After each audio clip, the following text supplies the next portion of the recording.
There is one measure by which we will be judged by the people who come after, and that's the health of the land base. That's the only thing that matters. The only thing. They're not going to care for nice people.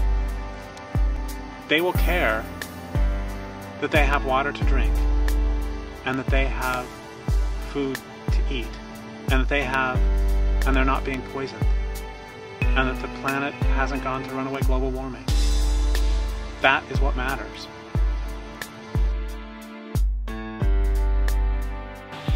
But until people understand that, you can argue with them all you want, and you won't get anywhere. They really have to see that and accept that before you can have any sensible conversation about what to do about that. And so long as people remain oblivious to this fact, you can argue about other things all you want.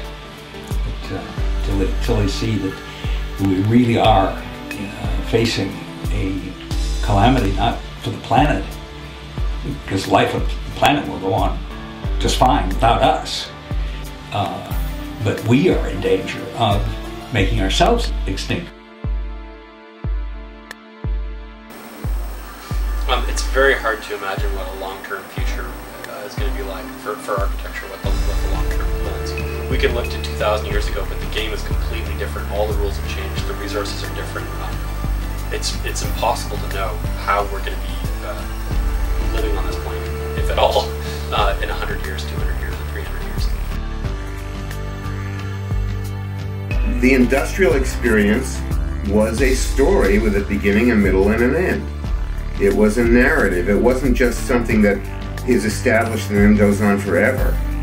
That implies that we're going to need to know how to do engineering on a small scale, on a local scale, on a doable scale, on using materials that are common and still available, and technologies that are not too high. That's why for me, give me the space that I need. It's not a lot. Make that space efficient. Make that space healthy. Make it in a way that when it's over, I feel good about what's gone because of what I did. And make it in a way that when I'm gone, it itself is just going to melt back into the earth.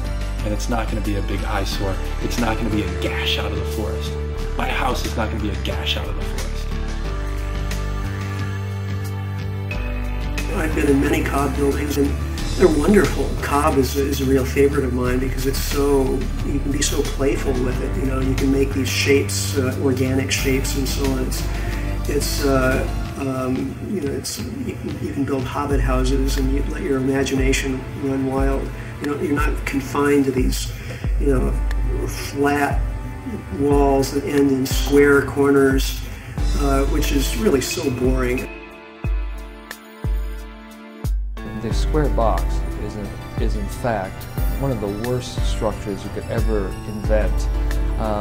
You notice that nature never has anything square.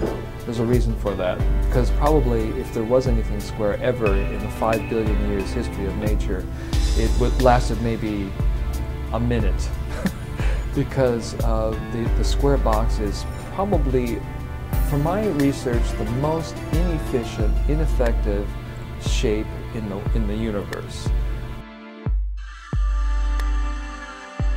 We need to reinvent these ideas around sheltering ourselves such that it allows us to enhance community, because in the energy scarce future, the real social security will be being on good terms with your neighbors. So we need to figure out how our living arrangement can support that, can support us being on good terms with our neighbors, being friends, being there, showing up for other people who live near us.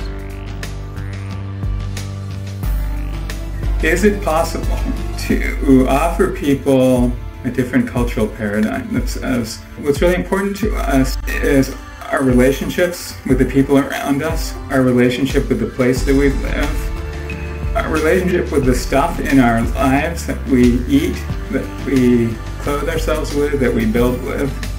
By focusing on those relationships, I think there's a positive ripple effect that will lead out into the rest of the world.